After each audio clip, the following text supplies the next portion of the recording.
إن الحمد لله نحمده ونستعينه ونستغفره ونعوذ بالله من شرور أنفسنا ومن سيئات أعمالنا من يهده الله فلا مضل له ومن يضلل فلا هادي له وأشهد أن لا إله إلا الله وحده لا شريك له وأشهد أن محمدا عبده ورسوله أما بعد فإن خير الحديث كتاب الله وخير الهدي هدي محمد صلى الله عليه وآله وسلم وشر الأمور محدثاتها وكل محدثة بدعة وكل بدعة ضلالة وكل ضلالة في النار.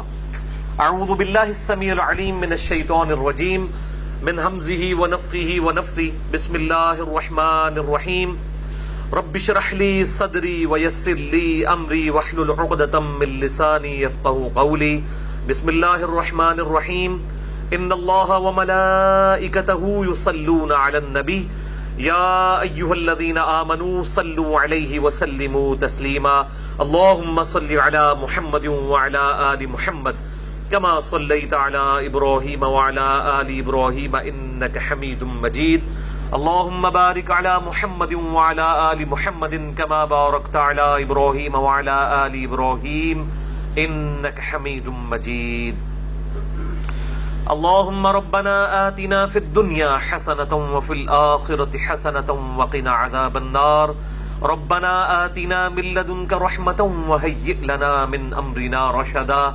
لا إله إلا أنت سبحانك إني كنت من الظالمين.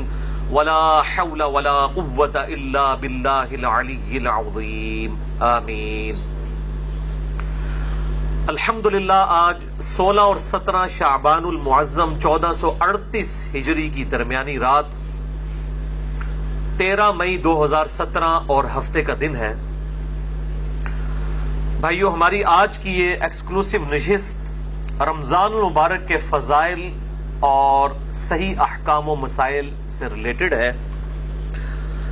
آج سے 5 سال قبل بھی میں نے لیونر ایئرز کے اعتبار سے اسی رات کو یعنی 16 اور 17 شعبان المعظم 1433 ہجری کی درمیانی رات میں 7 جولائی 2012 کو ہفتے کے دن رمضان المبارک سے ریلیٹڈ لیکچر ڈیٹیل کے ساتھ ریکارڈ کروایا تھا 2 نشستوں میں، 7 جولائی 2012 اور 14 جولائی 2012 ملا کے تقریباً کوئی 3 گھنٹے کی وہ نشست تھی جو ہماری ویب سائٹ اہلسنتپاک.com پر مسئلہ نمبر 53 کے عنوان سے اپلوڈڈ ہے. اس دفعہ انشاءاللہ اس کو مزید بہتر انداز میں پریزنٹ کرنے کی کوشش کروں گا اور یہ نشست بھی انشاءاللہ 2 سیٹنگز میں مکمل ہوگی. آج انشاءاللہ مسئلہ نمبر 53A یا اسے کہہ لیں نیو 53A، رمضان مبارک کے صحیح فضائل قرآن حکیم اور 17 صحیح الاسناد احادیث کی روشنی میں.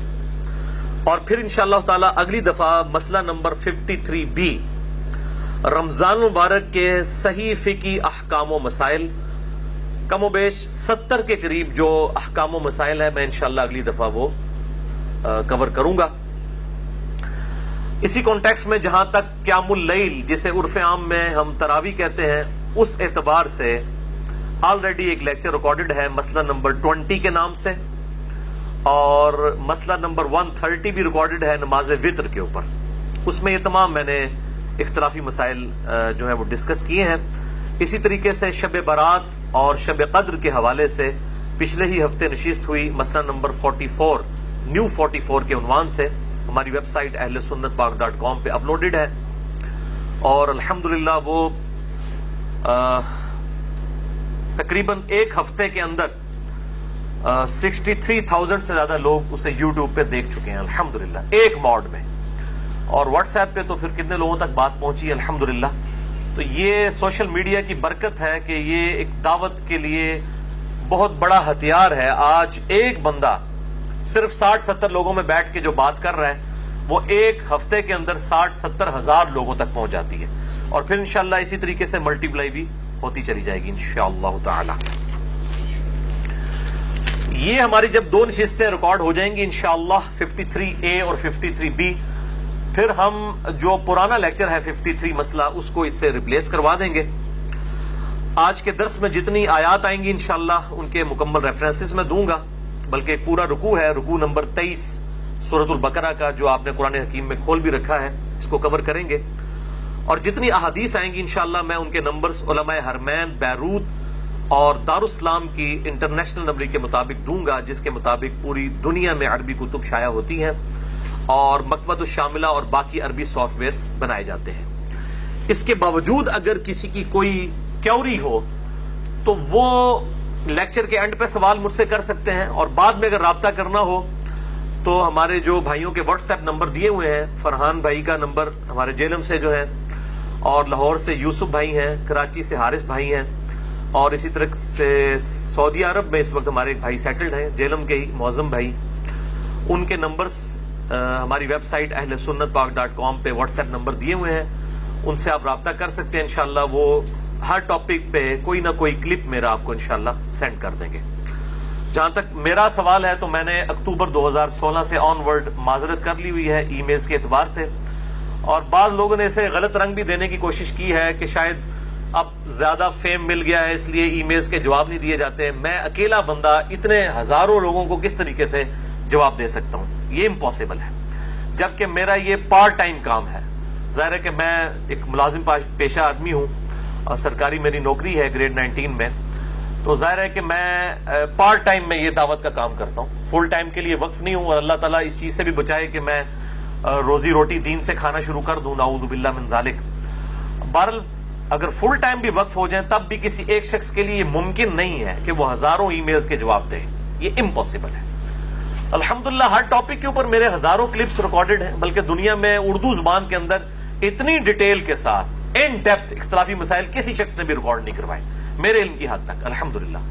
تو پھر اس اعتبار سے اگر کوئی شخص یہ چاہتا ہے کہ وہ اب ڈائریکٹلی مجھ سے ای میل پہ رابطہ کرے تو میرے لیے ممکن نہیں ہے، تو میری معذرت قبول فرمائیں۔ بعض لوگوں نے اس کو بڑا غلط رنگ بھی دینے کی کوشش کی ہے، میں نے اس اعتبار سے اپنی معذرت جو ہے وہ پیش کر دی ہے۔ اور انسان کسی کی تکلیف کو اسی وقت سمجھ سکتا ہے جب انسان اپنے آپ کو اس کی جگہ رکھ کے دیکھے۔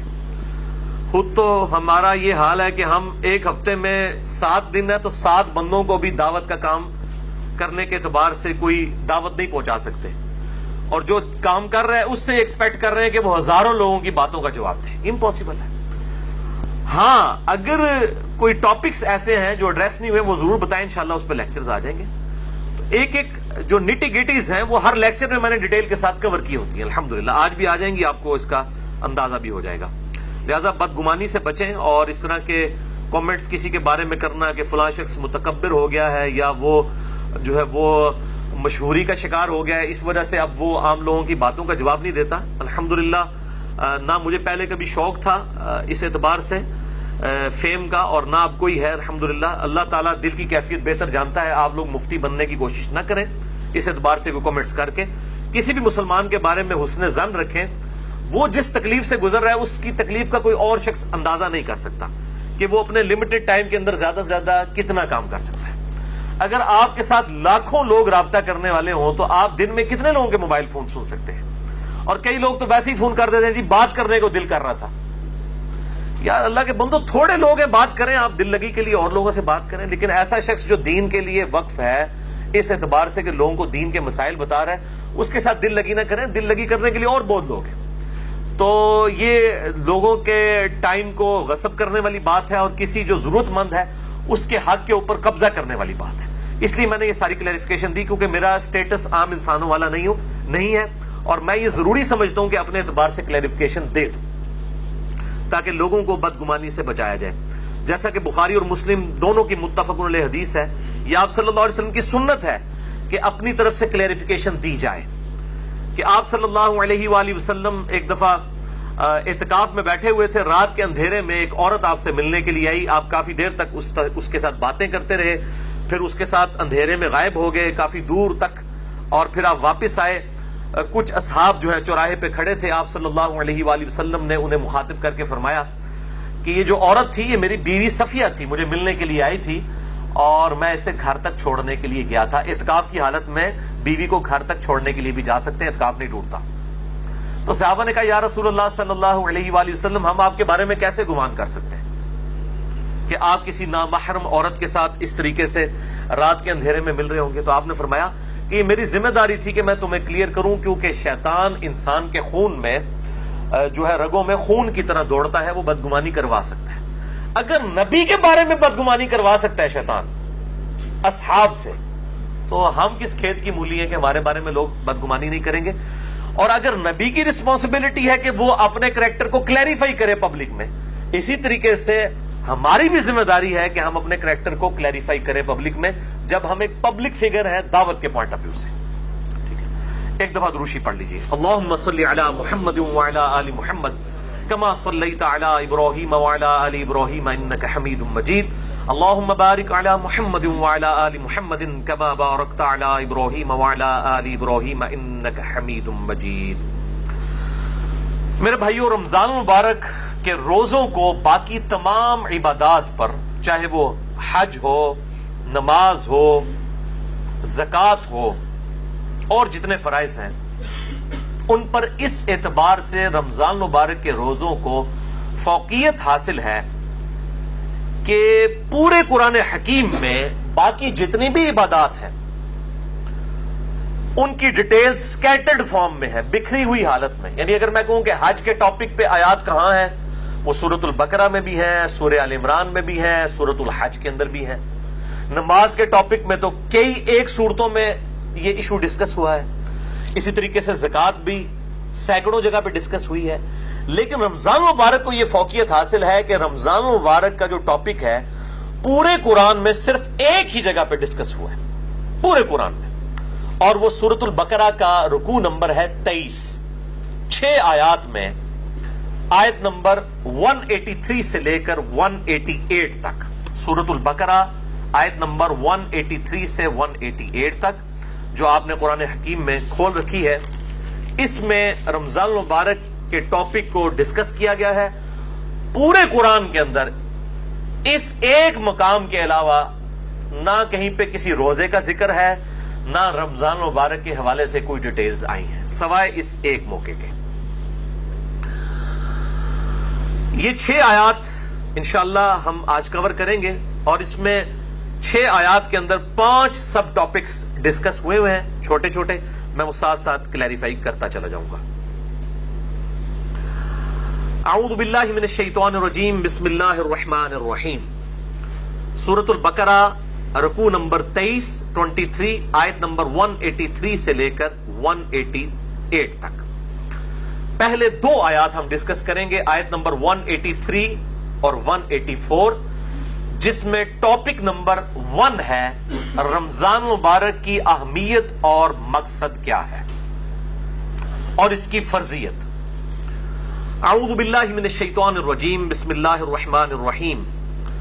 یا ایھا الذین آمنوا کتب علیکم الصیام، اے ایمان والو تم پر روزے فرض کیے گئے ہیں، کما کتب علی الذین من قبلکم، جیسا کہ تم سے جو پہلی امتیں گزری تھی ان پر بھی روزے فرض کیے گئے تھے۔ یہ امت محمدیہ صلی اللہ علیہ وآلہ وسلم کا خاصہ نہیں ہے، بلکہ جس طریقے سے نماز بھی اگلی امتوں پر فرض تھی، اس کے طریقے میں فرق ہو سکتا ہے، اسی طریقے سے روزے بھی اگلی امتوں پر فرض کیے گئے تھے۔ اور مقصد کیا تھا؟ لعلکم تتقون، تاکہ تم متقی بن سکو۔ تقوی کا جو روٹ ورڈ ہے عربی میں وہ ہے وقا۔ وقا کہتے ہیں عربی میں بچنے کو، یعنی جس شخص کو یہ یقین ہو کہ کسی ہستی نے میری مرضی کے بغیر مجھے پیدا کیا ہے اور وہ میرے ساتھ کچھ بھی کرنے پر قادر ہے، اس کے خوف کی وجہ سے، اس کے ڈر کی وجہ سے گناہوں سے بچنا اور فرائض پر استقامت اختیار کرنا، یہ ہے تقوی۔ اب وہ گناہ حقوق العباد سے ریلیٹڈ بھی ہو سکتے ہیں اور حقوق اللہ سے ریلیٹڈ بھی ہو سکتے ہیں، اور فرائض بھی حقوق العباد سے ریلیٹڈ بھی ہو سکتے ہیں اور حقوق اللہ سے ریلیٹڈ بھی ہو سکتے ہیں۔ سورۃ الحجرات میں واضح طور پر آیا ان اکرمکم عند اللہ اتقاکم، بے شک تم میں اللہ تعالیٰ کے نزدیک سب سے عزت والا وہ ہے جو زیادہ متقی ہے۔ اور رمضان کا مقصد بھی تقوی ہے۔ اب مجھے ضمناً حدیث یاد آئی جو بخاری اور مسلم دونوں میں موجود ہے، کتاب النکاح چیپٹر میں یہ پہلی حدیث ہی آپ کو مل جائے گی، صحیح بخاری میں بھی، صحیح مسلم میں بھی اور مشکات میں بھی، نکاح والے چیپٹر میں، کہ آپ صلی اللہ علیہ وآلہ وسلم نے فرمایا اے نوجوانوں کے گروہ، تم میں سے جو نکاح کی استطاعت رکھتا ہو اسے چاہیے کہ وہ نکاح کرے، یہ چیز اس کے شرمگاہ کی حفاظت میں مدد کرے گی اور نگاہوں کو نیچا رکھنے میں اس کو سپورٹیو ہوگی۔ اور جو نکاح کی استطاعت نہ رکھتا ہو، یعنی فائنینشلی اس کو سپورٹ نہ کر سکتا ہو ازدواجی زندگی کو، تو وہ روزے رکھ کر اپنی شہوت کو ٹھنڈا کرے۔ یعنی روزہ جو ہے یہ تقوی کے حصول کا ایک ذریعہ ہے۔ ایام معدودات، گنتی کے چند دن ہیں، یہ رمضان کا جو مہینہ ہے اور روزے ہیں۔ فمن کان منکم مریضا، بس جو کوئی تم میں مریض ہو، اس میں بھی ایکسیپشن دے دی کہ اگر مریض ہو، او علی سفر، یا وہ سفر میں ہو، فعدۃ من ایام اخر، تو وہ اپنی گنتی کو باقی دنوں میں پورا کر سکتا ہے۔ اب وہ سفر چاہے آرام دہ ہو یا غیر آرام دہ ہو، اس سے کوئی سروکار نہیں ہے، سفر میں وہ روزہ چھوڑ سکتا ہے، لیکن باقی دنوں میں گنتی پوری کرنی ہوگی۔ باقی اس کی ڈیٹیلز انشاءاللہ فقہی احکام و مسائل ہم اگلی نشست میں ڈسکس کریں گے۔ وعلی الذین یطیقونہ فدیۃ طعام مسکین، اور وہ لوگ جو بڑی مشکل سے طاقت رکھتے ہیں روزہ رکھنے کی، یعنی بہت بوڑھے ہو چکے ہیں، بیمار ہیں، یا اسی طریقے سے کوئی حاملہ عورت ہے، کوئی دائمی مریض ہے شوگر وغیرہ کا، اس طرح کی جو صورتحال ہو، فدیۃ طعام مسکین، وہ فدیہ دے سکتا ہے مساکین کو۔ فمن تطوع خیرا فہو خیر لہ، اور جو کوئی اس سے بھی زیادہ اللہ کی راہ میں خرچ کرنا چاہے، یعنی ویسے تو ایک روزے کے بدلے ایک مسکین کو ایک وقت کا کھانا ہے، اگر کوئی زیادہ مساکین کو کھلانا چاہتا ہے، جتنا گڑ پاؤ گے اتنا ہی میٹھا ہوئے گا، تو اس کے لیے اتنا ہی بہتر ہے۔ وَأَن تَصُومُوا خَيْرٌ لَكُمْ، اور اگر تم روزہ رکھو تو اسی میں تمہارے لیے بہتری ہے۔ یہ نہ ہو کہ تھوڑی سی بیماری اور بہانہ کر کے کہو جی میں تو فدیہ ہی دے دینا، روزہ رکھنے کی کیڑی لوڑ ہے۔ اِن كُنتُمْ تَعْلَمُونَ، اگر تم جانتے ہو، اگر تم جانتے ہو تو روزہ رکھنے میں ہی بہتری ہے۔ یعنی انسان سب سے بڑا خود اپنے اوپر جو ہے وہ گواہ ہے اور مفتی ہے، وہ بہتر سمجھتا ہے کہ مجھے کس طریقے سے چیزوں کو لے کر چلنا ہے۔ جیسے دنیاوی منفعت کے لیے وہ انسان چھوٹی چھوٹی چیزوں کا خیال رکھتا ہے، تو آخرت کے اعتبار سے بھی وہ خیال رکھے۔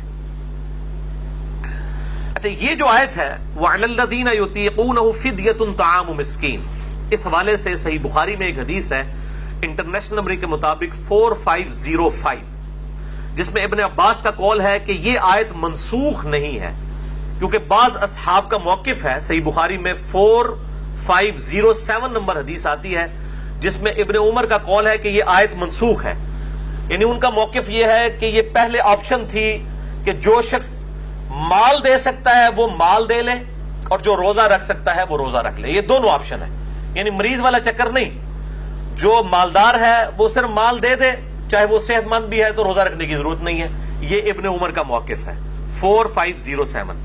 جبکہ ابن عباس کا موقف صحیح بخاری میں 4505 ہے، وہ یہ کہتے ہیں کہ یہ آیت منسوخ نہیں ہے، بلکہ اس سے مراد وہ بوڑھا اور بوڑھی ہیں یا بیمار شخص جس کو صحت یاب ہونے کی امید نہیں ہے اور بڑی مشکل سے وہ روزہ رکھنے پر قادر ہے، اس کے لیے روزہ نبھانا مشکل ہے، جیسا کہ بعض کا شوگر کی بیماری ایسی ہو سکتی ہے کہ انسان کے لیے مشکل ہو جائے آج کے دور کے اندر، یا بڑھاپا خود بہت بڑی بیماری ہے، کوئی 80-90 سال کا کوئی بزرگ ہے اور وہ روزہ نہیں رکھ سکتا، تو اس کے لیے یہ آپشن ہے کہ وہ اس کے بدلے فدیہ دے دے، ایک وقت کا مسکین کو کھانا کھلا دے۔ صحیح بخاری میں آتا ہے انس بن مالک جب بوڑھے ہو گئے تھے، ان کی عمر 100 سال کے قریب تھی، تو روزانہ وہ ایک مسکین کو کھانا کھلایا کرتے تھے گوشت کے ساتھ، دال نال نہیں، گوشت نہ، اللہ کی راہ میں گوشت کے ساتھ کھانا۔ اور یہ بھی آتا ہے کہ وہ بسا اوقات 30 مساکین کو اکٹھا بٹھا کر کھانا کھلا دیا کرتے تھے 30 کے 30 روزوں کا۔ تو یہ دونوں طرح آپشن موجود ہے، جس طرح بھی کر لیا جائے، میں انشاءاللہ اگلی دفعہ اس پہ ڈیٹیل بات کروں گا۔ اگلی آیت سورۃ البقرہ آیت نمبر 185 رمضان مبارک کی فضیلت اور روزوں کی فرضیت اور شرعی احکام سے ریلیٹڈ ہے، یہ سب ٹاپک ہے اس کا۔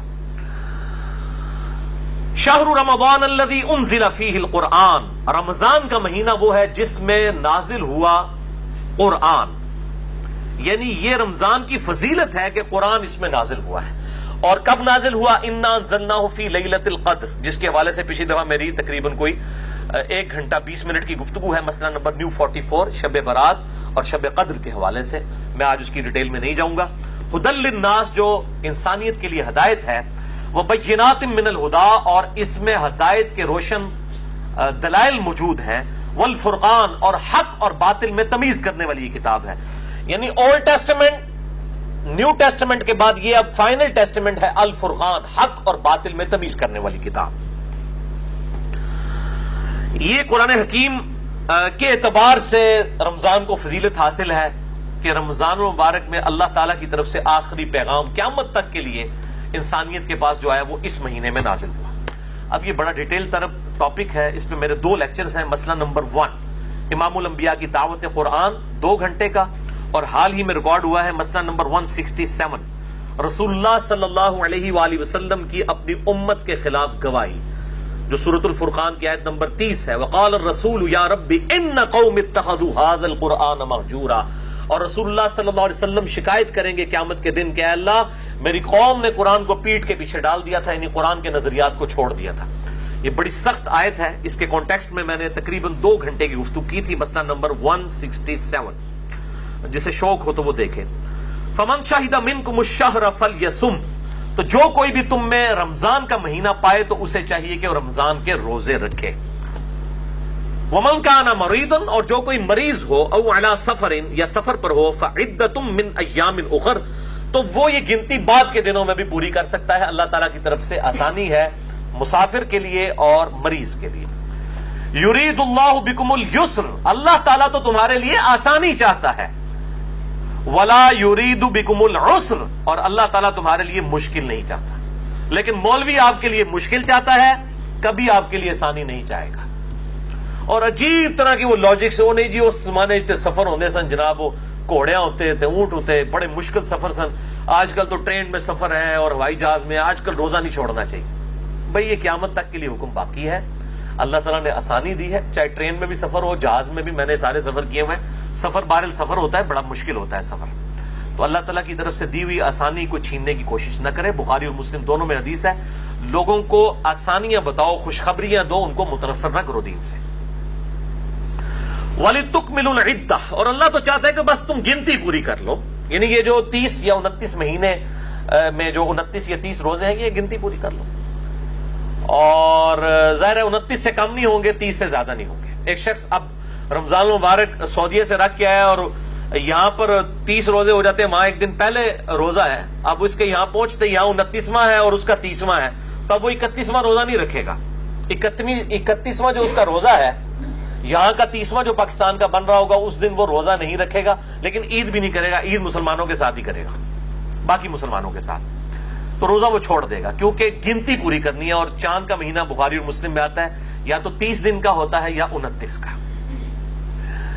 وَلِتُكَبِّرُوا اللَّهَ عَلَى مَا هَدَاكُمْ، تاکہ تم تکبیر بلند کرو اس بات پر کہ اللہ نے تمہیں ہدایت دی، وَلَعَلَّكُمْ تَشْكُرُونَ، اور تاکہ تم اللہ تعالیٰ کا شکر ادا کرو۔ اور یہ دونوں کام ہم کرتے ہیں عید الفطر کے دن۔ روزوں کی جب گنتی پوری ہوتی ہے تو عید الفطر کے دن ہم تکبیرات بھی بلند کرتے ہیں، اللہ اکبر اللہ اکبر، لا الہ الا اللہ واللہ اکبر، اللہ اکبر وللہ الحمد۔ ادھر بھی آیا نا کہ تم اس کی تکبیر بیان کرو اور شکر ادا کرو، حمد بھی کرتے ہیں ہم اس کا، تکبیر بھی بلند کرتے ہیں، اور یہ تکبیرات اہل سنت اور اہل تشیع کے درمیان کامن ہے، مسلمانوں کا اجماع ہے ان تکبیرات کے اوپر۔ عید الفطر کے موقع پر آہستہ آواز میں پڑھی جائیں گی، اور عید الاضحیٰ یعنی بڑی عید، قربانی کی عید کے موقع پر بلند آواز سے۔ اب اگلی جو آیت ہے سورۃ البقرہ آیت نمبر 186، وہ تیسرا ٹاپک ہے رمضان المبارک کی روحانی منزل کا حصول۔ یہ بہت کریٹیکل آیت ہے، اس آیت پہ کم از کم میں 5 گھنٹے بول سکتا ہوں۔ فی البدیہہ وَإِذَا سَأَلَكَ عِبَادِي عَنِّي فَإِنِّي قَرِيبٌ، اے میرے محبوب صلی اللہ علیہ وآلہ وسلم، جب میرے بندے آپ سے میرے متعلق سوال کرتے ہیں تو فرماؤ میں تمہارے بالکل قریب ہوں۔ اجیب دعوت الداعی اذا دعان، ہر پکارنے والے کی پکار کو سنتا ہوں جب وہ مجھے پکارتا ہے، لیکن شرط کیا ہے؟ فَلْيَسْتَجِيبُوا لِي وَلْيُؤْمِنُوا بِي لَعَلَّهُمْ يَرْشُدُونَ، لیکن لوگوں کو بھی چاہیے کہ وہ میرا حکم مانے اور مجھ پر ایمان لائیں جیسا کہ ایمان لانے کا حق ہے، تاکہ وہ ہدایت پا جائیں، رشد و ہدایت پا جائیں. یعنی یہ ون وے ٹریفک نہیں ہے. گاڈ کو رسپانس کریں گے پھر آگے سے رسپانس ملے گا. والذین جاہدوا فینا لنہدینہم سبلنا، جو لوگ ہماری راہ میں کوشش کریں گے ہم ان کے لیے اپنی راہیں کھولیں گے. یہ نہیں ہے کہ انسان جو ہے وہ کوشش کوئی نہ کرے اور پھر کہے کہ اللہ تعالیٰ میرے ساتھ وہ والا معاملہ فرمائے. نہیں، جب میرے بندے آپ سے میرے متعلق سوال کریں فرما دیجئے میں تمہارے بالکل قریب ہوں. ہر پکارنے والے کی پکار کو سنتا ہوں جب وہ مجھے پکارے. لیکن لوگوں کو بھی چاہیے کہ میرا حکم مانے اور مجھ پر ایمان لائیں جیسا کہ ایمان لانے کا حق ہے. اب یہ بڑی امپورٹنٹ آیت ہے. اس کو میں نے ڈکلیئر کیا ہے انسانیت کا میگنا کارٹا. 13ویں صدی عیسوی کے اندر اور بعد میں پھر 17ویں صدی عیسوی کے اندر ریوائز کیا گیا. میگنا کارٹا ایک آئینی چارٹر تھا جو کنگڈم تھی انگلستان کی، اس کی طرف سے کہ بادشاہ پر عوام کے کیا حقوق ہیں. اور اس میں یہ تھا کہ ہر شخص کا یہ حق ہے کہ وہ بادشاہ وقت کا دروازہ کھٹکھٹا سکتا ہے. اسے کہا جاتا تھا میگنا کارٹا. انسانیت کا میگنا کارٹا یہ ہے کہ اللہ تعالیٰ فرماتا ہے کہ ہر شخص مجھ سے رابطہ کر سکتا ہے. جب میرے بندے میرے متعلق اے محبوب صلی اللہ علیہ وآلہ وسلم آپ سے سوال کریں تو آپ فرمائیے میں تمہارے بالکل قریب ہوں. اب یہ بڑا اچھا موقع تھا کہ جب میرے بندے آپ سے میرے بارے میں پوچھیں تو آپ فرما دیجئے کہ میں عرش کے اوپر ہوں. یہ بھی تو کہا جا سکتا تھا. جس طرح آج سلفیوں کو فکر پڑ جاتی ہے جی وہ قریب کہہ دیا تو وہ کہیں وہ وحدت الوجود نہ ہو جائے، فلاں نہ ہو جائے، یہ تو بڑا خطرناک موقع تھا، یہاں تو یہ بات ہی نہیں کرنی چاہیے تھی. تو اس لیے میں نے اس اعتبار سے بڑے ہی ایکسٹریم رویے ہیں جہمیہ کی طرف سے بھی اور آج کے بعض سلفی علماء کی طرف سے بھی. یہ بہت ایکسٹریم رویے ہیں. اللہ تعالیٰ اپنے عرش پر مستوی ہے جیسا کہ اس کی شان کے لائق ہے، اور وہ عرش پہ ہوتے ہوئے ہمارے ساتھ ہے جیسا کہ اس کی شان کے لائق ہے. اس کی تعویل کرنا جو ہے 11,000 وولٹ کو ہاتھ ڈالنے والی بات ہے. ورنہ صحیح مسلم میں حدیث ہے کہ ہر شخص کا دل رحمان کی 2 انگلیوں میں ہے. یہ کہتے ہیں جی وہ اگر آپ کہیں گے اللہ ہمارے ساتھ ہے، جب آپ ٹوائلٹ جاتے ہیں اس وقت بھی اللہ ہوتا ہے. تو ان سے آگے پھکی والا سوال کریں کہ جب آپ ٹوائلٹ میں جاتے ہیں اس وقت رحمان کی 2 انگلیوں میں اللہ آپ کا دل ہوتا ہے؟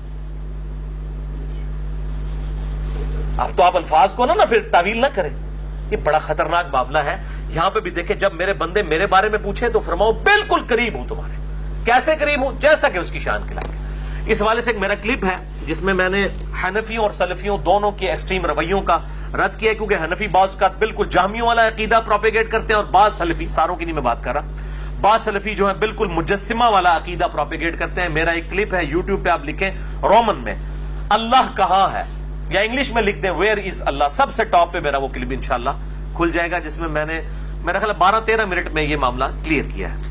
تو میں یہ کسی موقع پہ بھی نہیں چھوڑوں گا کہ میں یہ ضرور ایڈریس کروں گا کہ اللہ تعالیٰ کے بارے میں عقائد اس طریقے سے پروپیگیٹ نہ کریں کہ وہ قیامت والے دن تھوڑے گاٹے فٹ ہو جائیں. بالکل اللہ تعالیٰ عرش پہ ہے جیسا اس کی شان کے لائق ہے. الرحمن علی العرش استوى. اور قرآن میں نحن اقرب الیہ من حبل الورید، ہم تمہاری رگے جان سے بھی زیادہ تمہارے قریب ہیں جیسا کہ اس کی شان کے لائق ہے. تم 3 نہیں ہوتے، چوتھا وہ تمہارے ساتھ ہوتا ہے. تم 5 نہیں ہوتے، چھٹا وہ تمہارے ساتھ ہوتا ہے. وَهُوَ مَعَكُمْ أَيْنَمَا كَانُوا، تم جہاں کہیں بھی ہو تمہارے ساتھ ہوتا ہے. کیسے ہوتا ہے؟ جیسا کہ اس کی شان کے لائق ہے. آپ کیوں اس میں انجینئرنگ کرنے کی کوشش کر رہے ہیں، اس کی ڈیٹیلز میں جانے کی؟ اللہ کی صفات لَيْسَ كَمِثْلِهِ شَيْءٌ، اللہ کی مثل کوئی شے نہیں. نہ جہمیہ بنے نہ مجسمہ بنے. یہ بہت خطرناک معاملہ ہے اور اس میں ڈر جانے کا مقام ہے. اب یہ روحانی منزل ہے کہ رمضان کی آیات کے بیچ میں یہ آیت کیوں ڈالی گئی ہے کہ جب میرے بندے تم سے میرے متعلق پوچھیں تو فرماؤ میں تمہارے بالکل قریب ہوں، ہر پکارنے والے کی پکار کو سنتا ہوں. کیوں؟ دیکھیں انسان جس ہستی کے لیے قربانیاں کر رہا ہوتا ہے، انسان کی ایک خواہش ہوتی ہے کہ میرا اس کے ساتھ کوئی تعلق قائم ہو جائے. رمضان مبارک میں کیا ہوتا ہے کہ دن کے وقت ہم روزہ رکھ کر اپنے کھانے پینے اور باقی جو ضرورتیں ہیں ان سے کنارہ کشی اختیار کر کے بیسیکلی اپنے حیوانی جسم کو کمزور کرتے ہیں، اور رات کو قرآن پاک کی قرات سن کر قیام اللیل میں اپنے روحانی جسم کو مضبوط کرتے ہیں.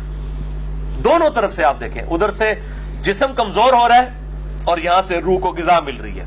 تو ظاہر ہے کہ جب جسم کمزور ہوگا، روح کو غذا ملے گی تو روحانی پہلو انسان کا ڈومیننٹ ہو جائے گا. پھر اس کے بعد اندر سے خود یہ آواز اٹھے گی، صحابہ سے اٹھتی تھی کہ جس رب کے لیے ہم قربانیاں کر رہے ہیں وہ رب کدھر ہے؟ وَإِذَا سَأَلَكَ عِبَادِي عَنِّي فَإِنِّي قَرِيب، اے میرے محبوب صلی اللہ علیہ وآلہ وسلم، جب میرے بندے آپ سے میرے بارے میں پوچھے تم فرماؤ میں تمہارے بالکل قریب ہوں، کوئی ٹینشن نہ لو، جس رب کے لیے قربانیاں کر رہے ہو نا وہ ہر وقت تمہارے ساتھ ہے، تمہاری قربانیاں رائے گاہ نہیں جائیں گی۔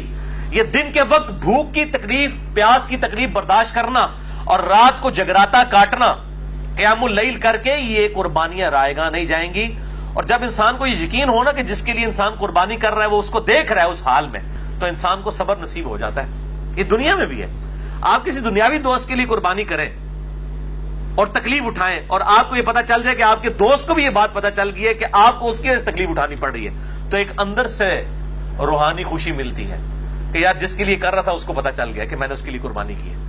اور جس اللہ کے لیے، جس نے ہمیں یہ سب کچھ دیا، ہمیں جان دی، اچھا جسم دیا، بال بچے دیے اور یہ دنیاوی سرکمسٹانسز دیے، اور پھر الٹیمیٹلی جنت میں ہمیشہ کی کامیابیاں انشاءاللہ مقدر ہونے والی ہیں، تو اس اللہ کے لیے بھی جب انسان اپنی کوئی قربانی پیش کرتا ہے تو انسان کے اندر سے یہ خواہش پیدا ہوتی ہے، اور اسی کا ذکر ہے جب میرے بندے پوچھیں فرماؤ تمہارے بالکل قریب ہوں، ہر پکارنے والے کی پکار کو سنتا ہوں، بشرطے کہ وہ میری بات بھی مانے اور مجھ پر ایمان لائے جیسا کہ ایمان لانے کا حق ہے۔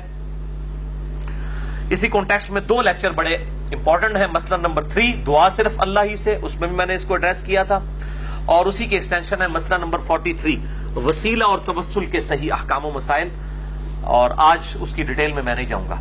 اگلی آیت سورۃ البقرہ آیت نمبر 187، یہ چوتھا ٹاپک ہے روزوں سے متعلق فقہی احکام و مسائل۔ اگلے ہفتے میں انشاءاللہ 70 کے قریب کور کروں گا، بہرحال کچھ اس میں کور ہو رہے ہیں، ان کو بھی اگلی دفعہ ڈیٹیل سے، آج صرف میں سرسری گزروں گا۔ احل لکم لیلۃ الصیام الرفث الی نسائکم، تمہارے لیے حلال کر دیا گیا ہے رمضان کی راتوں میں اپنی بیویوں کے ساتھ ازدواجی تعلق۔ ہن لباس لکم وانتم لباس لہن، تمہاری بیویاں تمہارا لباس ہے اور تم ان کا لباس۔ ان لباس اور جسم میں کوئی پردہ نہیں ہوتا، میاں بیوی ایک دوسرے کی عفت اور عصمت کی حفاظت کرنے کے اعتبار سے بھی لباس ہیں اور باقی بھی لباس تو ہیں۔ علم اللہ انکم کنتم تختانون انفسکم، اللہ تعالیٰ نے یہ جانچ لیا کہ تم اپنے جی میں خیانت کرتے تھے، گلٹی فیل کرتے تھے، فتاب علیکم، تو اللہ نے تم پر رجوع فرمایا، وعفا عنکم، اور تمہارے لیے ڈھیل فرما دی، تمہیں معاف فرما دیا، تمہارے لیے آسانی کر دی۔ فالآن باشروہن، پس آؤ اور اپنی بیویوں کے ساتھ ازدواجی تعلق قائم کرو، وابتغوا ما کتب اللہ لکم، اور اللہ سے طلب کرو جو اللہ نے تمہارے لیے مقدر کیا ہے، یعنی کہ نیک اولاد۔ اس آیت کے کانٹیکسٹ میں صحیح بخاری کے اندر انٹرنیشنل نمبر کے مطابق 4508 نمبر حدیث ہے۔ برا بن عازب رضی اللہ تعالیٰ عنہ کہتے ہیں کہ صحابہ کرام کے 2 گروہ تھے، ایک وہ تھے کہ جب رمضان کے روزے فرض ہوئے تو دن کے وقت تو ظاہر ہے کہ وہ بیویوں کے ساتھ ازدواجی تعلق نہیں رکھتے تھے روزے کی وجہ سے، لیکن بعض ایسے تھے جو رات کے وقت بھی اپنی بیویوں کے ساتھ تعلق نہیں رکھتے تھے، اور وہ سمجھتے تھے کہ یہ رمضان پورے کا پروٹوکول ہے، اور بعض ایسے تھے جو رات کے وقت تعلق قائم کرتے تھے اور وہ یہ سمجھتے تھے کہ یہ روزہ تو کھل چکا ہے، اب کوئی مسئلہ نہیں ہے، اور وہ لوگ حق پر بھی تھے، لیکن ساتھ ہی ان کے دل میں گلٹ بھی رہتا تھا۔ یہ جو الفاظ آئے نا کہ کنتم تختانون انفسکم، تم اپنے جی میں خیانت محسوس کرتے تھے، خیانت ہے نہیں تھی لیکن اندر سے محسوس کرتے تھے کہ واضح حکم نہیں آیا، کہیں ہم غلطی نہ کر رہے ہو، تو اللہ تعالیٰ نے پھر حکم نازل فرما دیا تاکہ تمہارے لیے آسانی ہو جائے۔ تو پھر اللہ تعالیٰ نے یہ آیات نازل فرمائی کہ کوئی اس میں ممانعت نہیں ہے، دن کے وقت یہ پروٹوکول ہے، روزے کا کھانا پینا اور ازدواجی تعلق والا معاملہ جو ہے اس سے بچنا ہے، رات کے وقت کا یہ معاملہ نہیں ہے۔ وَكُلُوا وَاشْرَبُوا حَتَّى يَتَبَيَّنَ لَكُمُ الْخَيْطُ الْأَبْيَضُ مِنَ الْخَيْطِ الْأَسْوَدِ، اور کھاتے پیتے رہو سحری کے وقت یہاں تک کہ جو سفید ڈورا ہے وہ رات کے جو سیاہ ڈورا ہے اس سے ممتاز ہو جائے، من الفجر، فجر کے وقت، یعنی فجر کے وقت جب آپ مشرق کی طرف منہ کریں تو سیاہی ہوتی ہے، جب فجر کا وقت داخل ہونے والا ہوتا ہے اس سے کافی دیر پہلے ہی ہلکی ہلکی سفیدی ظاہر ہوتی ہے، کیونکہ سورج اوپر آ رہا ہوتا ہے ود رسپیکٹ ٹو زمین. اس کو ہم کہتے ہیں صبح کاذب، یعنی جھوٹی صبح. اس کے بعد پھر وہ روشنی ذرا نمایاں ہوتی ہے اور بالکل سفید افق پہ پھیل جاتی ہے. اس سے اوپر بلیک ہوتا ہے سارا معاملہ اور نیچے ہوتا ہے سفید. اس کو ہم کہتے ہیں صبح صادق. اس وقت فجر کا وقت داخل ہو جاتا ہے. وہ کالا اور سفید ڈھورا ہے. فجر کا وقت داخل ہو جاتا ہے اور سحری کا وقت ختم ہو جاتا ہے. اور پھر جب سورج کی ٹکیا باہر آنا شروع ہوتی ہے اس وقت فجر کا وقت بھی ختم ہو جاتا ہے. تو یہ کہا جا رہا ہے فجر کے وقت جو سفید اور سیاہ ڈھورے ہیں جب وہ ممتاز ہو جائیں، یعنی صبح کاذب صبح صادق میں کنورٹ ہو جائے، پھر کھانا پینا چھوڑ دو. آج کل بڑا آسان ہے، وہ ٹائم ٹیبل بنے ہیں، میں انشاءاللہ اگلی دفعہ بتاؤں گا. اینڈرائڈ ایپس بنی ہیں پرو مسلم اور باقی، میں انشاءاللہ اگلی دفعہ ڈیٹیل کے ساتھ اسے ڈسکس کروں گا. بہرحال اسی کانٹیکسٹ میں صحیح بخاری میں ایک حدیث ہے 4509. عدی بن حاتم کہتے ہیں کہ جب میں نے یہ آیت پڑھی تو انہوں نے اپنے تکیے، اپنے سرہانے، ایک سفید رنگ کا دھاگا اور ایک کالے رنگ کا دھاگا رکھ لیا اور وہ رات کے اندھیرے میں اس کو دیکھتے رہتے تھے. جب ان دونوں کا کلر واضح ہو جاتا تھا نا تو وہ کہتے تھے اچھا اب سحری کا وقت ختم ہو گیا.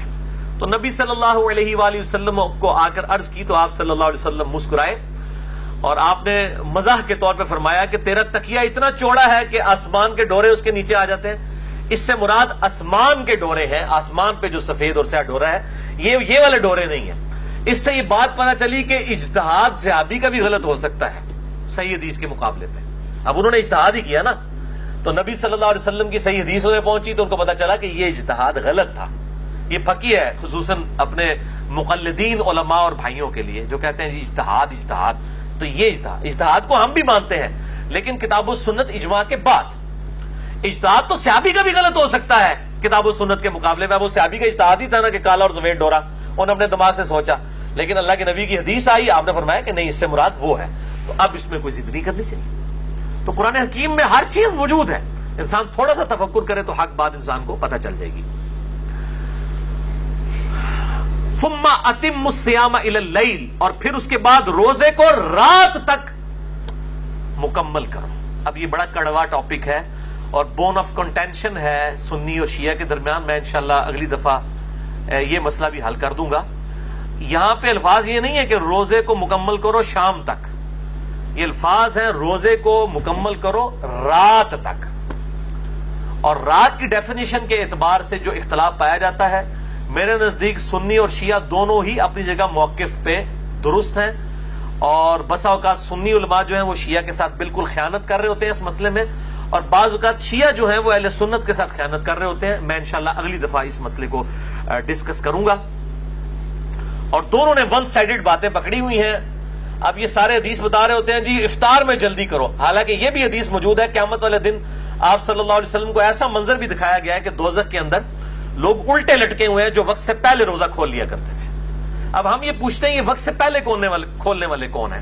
اہل تشیع کے بارے میں تو یہ ہے کہ وہ لیٹ کھولتے ہیں. پہلے کون کھول رہے ہیں؟ پہلے وہ کھول لیں جن کے ٹائم ٹیبل غلط بنے ہوئے ہیں. ان کو شرم بھی نہیں آتی، ہر سال لوگوں کے روزے ہیں وہ جی افطار میں جلدی کریں. افطار میں جلدی کا یہ مطلب تو نہیں کہ آپ روزہ ابھی غروب پورا بھی نہیں ہوا اور آپ کے بزرگ بابے غلط ٹائم ٹیبل بنا گئے ہوئے ہیں، آپ ان کے مطابق چلیں. مطلب ہمارے جیلم میں تو میں نے خصوصاً اہل حدیث مکتبہ فکر کے تو روزے شاید 25-30 سال سے کسی کا بھی صحیح نہ ہو، کیونکہ ان کا ٹائم ٹیبل مغرب کے وقت 4-5 منٹ جو ہے پہلے ہے. اور کئی بار بالکل آپ بلند مقام پہ چڑھے تو آپ کو روشنی نظر بھی آئے گی. ان کو بتایا کہ بھی آپ دارالاسلام پبلیکیشن خود اہل حدیث کا ادارہ ہے، ان کا آپ ٹائم ٹیبل دیکھ لیں، اس میں 4-5 منٹ کا آپ کا فرق ہے. تو یہ انشاءاللہ میں اگلی دفعہ اس کو ڈسکس کروں گا، چھوڑوں گا نہیں، کیونکہ اللہ تعالیٰ نے جڑی شے مسلط کر دیتی ہے وہ تو پھر مسلط ہوئے گی انشاءاللہ تعالی. وَلَا تُبَاشِرُوهُنَّ وَأَنْتُمْ عَاكِفُونَ فِي الْمَسَاجِدِ، اور عورتوں کے ساتھ ازدواجی تعلق مت قائم کرو جب تم مسجدوں میں اعتکاف کیے ہوئے ہو. اس سے یہ بات پتہ چلی کہ عورت بھی مسجد میں اعتکاف کر سکتی ہے، لیکن میں نے پچھلی دفعہ بتایا تھا جب حالات فیوریبل ہوں. آج کے جو حالات ہیں اس کے اندر بہتر یہ ہے کہ عورت گھروں میں ہی اعتکاف کرے. اس کی وجہ یہ ہے کہ آج کل یہ سیلفی فون اور یہ باقی جو بیماریاں ہیں اس کی وجہ سے کچھ ہو جائے گا، اللہ یہ کہ جہاں پہ آپ کو کنفرم ہو کہ اس طرح کی کوئی بےہودگی نہیں ہے تو وہاں پر سیکیورٹی بھی ہو ہر اعتبار سے. تو جب تم مسجدوں میں اعتکاف کرو تو پھر مسجد میں اعتکاف کرنے والا اپنی بیوی کے ساتھ ازدواجی تعلق قائم نہیں کر سکتا اگر اس کی بیوی نے بھی ساتھ اعتکاف کیا ہوا ہے. تلک حدود اللہ، یہ اللہ کی حدیں ہیں، فلا تقربوها، اور ان حدوں کے قریب بھی مت پھٹکنا، کذالک یبین اللہ آیاتہ للناس لعلہم یتقون، اور اس طریقے سے اللہ تعالیٰ اپنی آیات کھول کھول کر بیان فرماتا ہے تاکہ تم متقی بن جاؤ. وہی بات لعلکم تتقون، متقی بنانے کے لیے یہ کھول کھول کر. مطلب کیا ہے کہ کوئی شخص یہ نہ کہ آپ یہ اتنی نٹی گٹیز ڈسکس کی جا رہی ہیں اور میاں بیوی کا ریلیشن شپ ڈسکس ہو رہا ہے، یہ کتنی کوئی بے حیائی پہ مبنی نعوذ باللہ کوئی باتیں ہیں، تو اللہ تعالیٰ ہمارے ہم آیات کھول کھول کر بیان کر رہے ہیں. اللہ کا مقصد وہ یہ نہیں ہے کہ وہ کسی کے اوپر زبردستی کوئی چیز امپلیمنٹ کرنا ہے، بلکہ احکامات کو کھول کر بیان کرنا ہے. اس میں کوئی بے حیائی والا معاملہ نہیں ہے. اب آخری آیت اسی کانٹیکسٹ میں سورۃ البقرہ کی آیت نمبر 188، جس میں 5واں ٹاپک ہے روزوں سے تقوی کے حصول کا لٹمس ٹیسٹ. ہاں جی، یہ آ رہی ہوں کوڑیاں گلا، کس کے روزے قبول ہیں اور کون روزے کا مقصد حاصل کرے گا؟ تقوی والا. بڑا خطرناک لٹمس ٹیسٹ ہے چیک کرنے کے لیے، ٹیسٹر. وَلَا تَأْكُلُوا أَمْوَالَكُمْ بَيْنَكُمْ بِالْبَاطِلِ، مت ہڑپ کرو آپس میں ایک دوسرے کا مال حرام طریقے سے. اب رمضان کا مہینہ آ رہا ہے، چیزیں مہنگی کر دی ہیں، ملاوٹ کرنی شروع کر دی ہے، اور وہ سمجھ رہے ہیں رمضان کا مہینہ تو ہم برکتیں لوٹ رہے ہیں، لعنتیں لوٹ رہے ہیں. مت ہڑپ کرو آپس میں ایک دوسرے کا مال حرام طریقے سے، وَتُدْلُوا بِهَا إِلَى الْحُكَّامِ، اور اس مال کو رشوت کا ذریعہ نہ بناؤ حکمرانوں تک پہنچنے کے لیے. کیوں؟ لِتَأْكُلُوا فَرِيقًا مِّنْ أَمْوَالِ النَّاسِ بِالْإِثْمِ، کہ ایک فریق دوسرے فریق کا مال کھا لے گناہ کے ساتھ. یعنی رشوت دے کے کسی کے پلاٹ پہ قبضہ کر لیا، کسی کے جائیداد ہتھیار لی رشوت کے ذریعے، اور وہ گناہ اس کو پتہ بھی ہے کہ گناہ کا کام وہ کر رہا ہے. وَأَنْتُمْ تَعْلَمُونَ، جبکہ تم جانتے تو ہو. لوگ بڑے بولے بن کے مجھے بھی فون کر کے پوچھے ہوتے ہیں، علی بھائی یہ جائز ہے ناجائز؟ میں پہلے پوچھ رہا ہوں تہاڈا کیا خیال ہے، جائز ہے ناجائز ہے؟ نہیں جی لگتا تو ناجائز ہی ہے، تو میں نے کو پوچھ رہا ہوں. اللہ تعالیٰ بھی کہہ رہا ہے وَأَنْتُمْ تَعْلَمُونَ، جبکہ تم یہ جانتے بھی ہو کہ غلط کام کر رہے ہو. یہ دل کا جو مفتی ہے نا، بہت بڑا مفتی ہے، میں اس پہ بھی حدیث بھی ایک بتاتا ہوں دل کے مفتی کے اوپر، صحیح مسلم کی حدیث اسی کانٹیکسٹ میں. تو یہ رمضان میں جو چور بازاری کی ہوتی ہے اور چیزوں کو مہنگا کرتے ہیں، یہ ان کے لیے ہے کہ رمضان سے وہی برکت حاصل کرے گا جو حرام خوری نہ کرنے والا ہو. تو رزق حلال از دا لٹمس ٹیسٹ آف ایمان. ایمان کا لٹمس ٹیسٹ ایک یہ بھی ہے کہ رزق حلال ہے یا حرام ہے. اگر رزق حرام ہے تو کوئی تقوی نہیں ہے، کوئی روزے نہیں ہے. یہ کہتے ہیں پتہ نہیں قبول ہوئے نہیں، پتہ لگ گیا جناب تو تو کنفرم نہیں ہوئے جڑے اس طرح کے کام کرتے ہیں. تو میں ان کو پھر بتاتا ہوں گا جی کنفرم نہیں ہوئے تو قبول. قرآن اس لکھے حرام خوری کرنے والوں کا کہاں پہ روزہ قبول ہے؟ کسی کو دھوکہ دینے والے کا، کسی کے ساتھ زیادتی کرنے والے کا. اور ایک طرف سے مال ہڑپ کر کے لوگوں کی افطاریاں کروا رہے ہوتے ہیں، ٹھیک ہے جی، وہ سمجھتے ہیں ہم بڑا کوئی نیکی کا کام کر رہے ہیں. حرام کا مال کھا کر، حرام مال کیوں اللہ تعالیٰ کنڈیم فرما رہا ہے؟ کیونکہ یہ حقوق العباد کا مسئلہ ہے. جب آپ حرام کما رہے ہیں تو کسی دوسرے کا حق جو ہے وہ غصب کر رہے ہیں. اصل میں آپ پیسے تو لے رہے ہیں اس سے پورے، لیکن مال میں خیانت کر کے اس کو دے رہے ہیں. تو یہ حقوق العباد کا مسئلہ ہے، اس لیے اللہ تعالیٰ اس معاملے میں سختی فرماتا ہے. اب یہ اتنا کڑوا ٹاپک ہے، اس پہ گھنٹوں بولا جا سکتا ہے، لیکن اس کو سکپ بھی نہیں کیا جا سکتا. میں 3 حدیثیں رزق حلال کے کانٹیکسٹ میں یہاں پہ بیان کر دوں تاکہ پتہ چلے روزے کس کے قبول ہیں. باقی جسے ڈیٹیل چاہیے ہو تو مسئلہ نمبر 51 ہے میرا، رزق حرام کی مذمت اور دنیا پرستی کا انجام اور اس کا علاج، اہل سنت پاک.com ہماری ویب سائٹ پہ. اب قرآن پاک اب بند کر دیں، یہ ٹاپک مکمل ہو گیا. یہ 3 حدیثیں، اس کے بعد 17 حدیث بیان کر کے لیکچر کنکلوڈ انشاءاللہ. رزق حلال کے کانٹیکسٹ میں پہلی حدیث صحیح بخاری سے اور مشکات میں اس کا نمبر ہے 2761. آپ صلی اللہ علیہ وآلہ وسلم نے فرمایا لوگوں پر ایک ایسا زمانہ بھی آئے گا کہ انسان اس چیز کی پرواہ نہیں کرے گا کہ اس کا مال حلال طریقے سے آ رہا ہے یا حرام طریقے سے. وَلِعَوْذُ بِاللَّهِ تعالی. یہ اسی دور کے لیے بات ہو رہی ہے. لوگ پرواہ نہیں کریں گے اس بات کی، اور نہیں جی نہیں حلال سے تو گزارا ہی نہیں ہوتا، وہ سارے ہی کر دینے جی، انسان پرواہ ہی نہیں کرے گا. تو وہ جو دل کا مفتی ہے وہ بتا دیتا ہے کہ یہ حلال طریقے سے آ رہا ہے حرام. وہ سن لیا حدیث صحیح مسلم کی مشکات میں ہے 5073. آپ صلی اللہ علیہ وآلہ وسلم نے فرمایا گناہ وہ جو تیرے دل میں کھٹکے اور تو اس بات سے ڈرے کہ لوگ اس پر مطلع نہ ہو جائیں. یعنی جس گناہ کے بارے میں آپ کو یہ کھٹکا ہونا کہ اگر لوگوں کو پتا چل گیا کہ یہ میں نے کیا کیا ہے تو سمجھ لیں وہ گناہ ہے. یہ لوگ جو پوچھ کے فون کر کے پوچھ رہے ہوتے ہیں نا, میں ان کو کہتا ہوں آپ اعلانیہ پبلک کو بتائیں کہ ہم یہ کام کر رہے ہیں تو انشاءاللہ. اور جی دودھ میں پانی نہ ملائیں جی, خالص دودھ کتنے 100 روپے کلو ہی دے سکتے ہیں نا جی, 60 روپے کیڑا ہے, لوگوں کو پتا ہے نا کہ 60 روپے کیڑا خالص ہے, پانی والا ہوگا, تو آپ لکھ کے لگا دیں کہ یہ 60 روپے کلو دودھ ہے اور پانی کی ملاوٹ کے ساتھ. اگر آپ سمجھتے ہیں گناہ کا کام نہیں ہے لکھ کے لگا دیں. ہاں پھر کوئی لے تو پھر آپ پہ کوئی گناہ نہیں. دودھ میں پانی ملانا کوئی ملاوٹ نہیں ہے, اس کا چھپانا ملاوٹ ہے اصل میں. آپ لکھیں گے پانی والا دودھ 60 روپے, خالص دودھ 100 روپے, لیں گے لوگوں کو پتہ چل جائے گا. لیکن 60 روپے خالص دودھ لکھ رہے ہیں تو ملاوٹ کر رہے ہیں, حرام خوری ہے. گناہ وہ جو تیرے دل میں کھٹکے اور تو اس بات سے ڈرے کہ لوگ اس پر مطلع ہوں. اسی کانٹیکسٹ میں ایک اور حدیث ہے, جامع ترمذی, سنن نسائی اور مسند احمد میں مشکات میں 2773 ہے. مولا حسن ابن علی رضی اللہ تعالی عنہما وعلیہم السلام, سیدنا علی کے بڑے بیٹے حسن ابن علی کہتے ہیں کہ میں نے خود اپنے نانا سے رسول اللہ صلی اللہ علیہ وسلم سے ایک بات سنی اور میں نے حفظ کر لی کہ آپ صلی اللہ علیہ وسلم نے فرمایا جو چیز تجھے شک میں ڈال دے اسے چھوڑ دے, شک سے پاک شے کو اختیار کر, کیونکہ سچائی میں اطمینان ہے اور جھوٹ میں شک ہے. جو چیز شک میں ڈال دے اسے چھوڑ دے. لیکن ہم چھوڑ دیتے ہیں, لیکن دنیاوی والی چیز ہے. دین والی چیز میں ہمیں کو کنفرم بھی بتا دینا کہ غلط ہو رہا ہے, اور کہتے ہیں نہیں ایڈی بھی سختی نہیں ہے دین اس, اور یہاں کہہ رہا ہے شک میں بھی ڈال دے چھوڑ دو. دوسری حدیث رزق کے حلال کے کانٹیکسٹ میں صحیح مسلم سے ہے اور مشکات میں 2860. نبی صلی اللہ علیہ وسلم ایک اناج کے ڈھیر کے پاس سے گزرے, کوئی صحابی اناج بھیج رہا تھا, یہ کوئی بریلوی دیوبندی اہل حدیث شیعہ نہیں تھا, کوئی صحابی تھا. آپ صلی اللہ علیہ وسلم نے اپنا مبارک ہاتھ اس کے اناج کے اس غلے کے ڈھیر میں داخل کیا تو آپ کو نمی محسوس ہوئی اپنے ہاتھ پہ. آپ نے فرمایا یہ کیا ہے؟ اس نے کہا یا رسول اللہ صلی اللہ علیہ وسلم رات کے وقت بارش ہوئی تھی تو یہ گندم گیلی ہو گئی, اناج گیلا ہو گیا. تو آپ صلی اللہ علیہ وسلم جلال میں آئے, آپ نے فرمایا تم نے اس گیلے اناج کو اوپر کیوں نہیں کیا تاکہ خریدنے والوں کو یہ پتا چل جائے کہ تم یہ گیلا اناج بیچ رہے ہو. اور پھر آپ نے ساتھ ہی فرمایا من غشا فلیس منی, جس نے ملاوٹ کی, جس نے دھوکہ دے کے سامان بیچا, اس کا مجھ سے کوئی تعلق نہیں ہے. لیکن ہم کیا کہتے ہیں, اے اللہ جو کچھ بھی ہے تیرے محبوب کی امت سے ہے, اور محبوب کیا کہہ رہے ہیں صلی اللہ علیہ وآلہ وسلم, جس نے ملاوٹ کی اس کا میرے سے کوئی تعلق نہیں. ان تو اڈی گل منی ہے یا محبوب دی گل منی ہے صلی اللہ علیہ وآلہ وسلم؟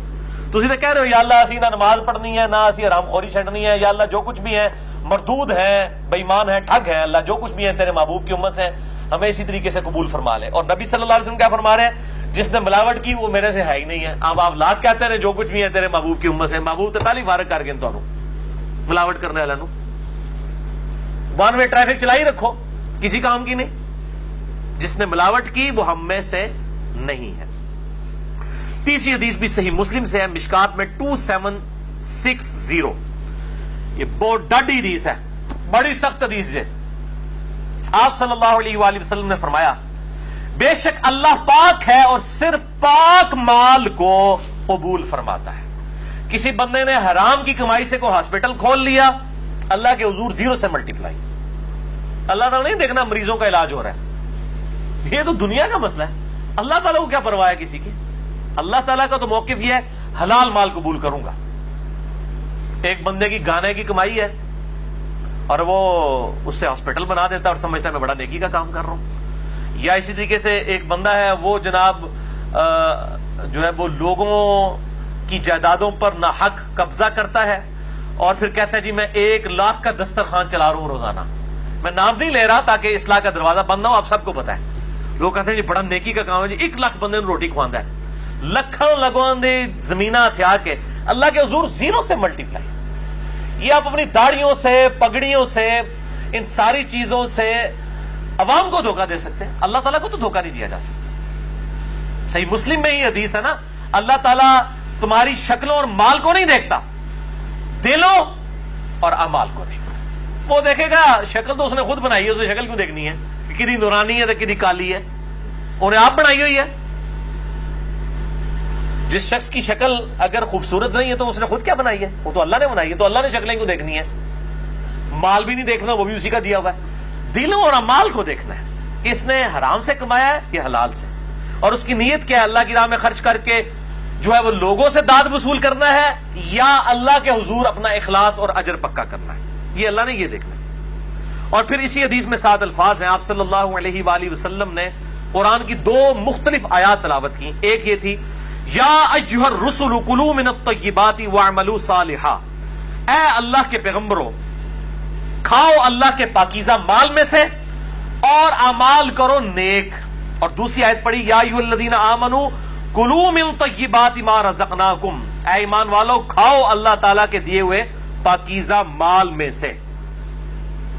پھر آپ صلی اللہ علیہ وسلم نے اسی صحیح مسلم کی حدیث کے الفاظ ہیں، آپ نے فرمایا کہ ایک شخص دور دراز کا سفر کر کے آتا ہے، پرانگدہ بال ہے، جسم مٹی سے آلود ہے، ایسی حالت ہے کہ عام آدمی کو بھی اس کی حالت دیکھ کر ترس آ جائے، اور پھر وہ ہاتھ لمبا کر کے دعا کرتا ہے یا رب یا رب، لیکن وہ اس حال میں اللہ کو پکار رہا ہے کہ اس کا کھانا حلال کے مال سے نہیں ہے، حرام کے مال سے ہے، اس کا پینا حرام کے مال سے ہے، اس کا لباس حرام کے مال سے ہے، اس کا جسم حرام کے مال سے پرورش چڑھا ہے۔ اللہ تعالیٰ ایسے کی دعا کیوں کر قبول کرے گا کہ جس کا کھانا پینا اور لباس اور اس کی پرورش حرام کے مال سے ہوئی ہے۔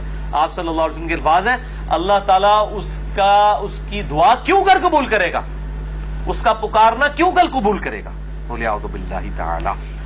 تو میں پھر وہی جملہ ریپیٹ کروں گا، رزق حلال از دا لٹمس ٹیسٹ آف ایمان، اور یہی لٹمس ٹیسٹ ہے کہ کسی کے روزے قبول ہوئے یا نہیں قبول ہوئے۔ اب میرے بھائیوں آخر میں 17 صحیح الاسناد حدیث ہیں، لیکن ان کو ڈسکس کرنے سے پہلے ایک دفعہ دروشی پڑھ لیجئے۔ اللہم صلی علی محمد وعلی آل محمد کما صلیت علی ابراہیم وعلی آل ابراہیم انک حمید مجید۔ اللہم بارک علی محمد وعلی آل محمد کما بارکت علی ابراہیم وعلی آل ابراہیم انک حمید مجید۔ اب میرے بھائیوں آخر میں 17 صحیح الاسناد احادیث، اور یہ 17 کا عدد میں نے لیا ہے دن رات میں فرض نماز کی رکعتوں کی تعداد 17 ہے، جس میں اہل سنت اور اہل تشیع کا اجماع ہے، پوری دنیا کے مسلمانوں کا۔ فجر کے 2 فرض، ظہر کے 4، عصر کے 4، مغرب کے 3 اور عشاء کے 4، یہ کل 17 رکھتے ہیں۔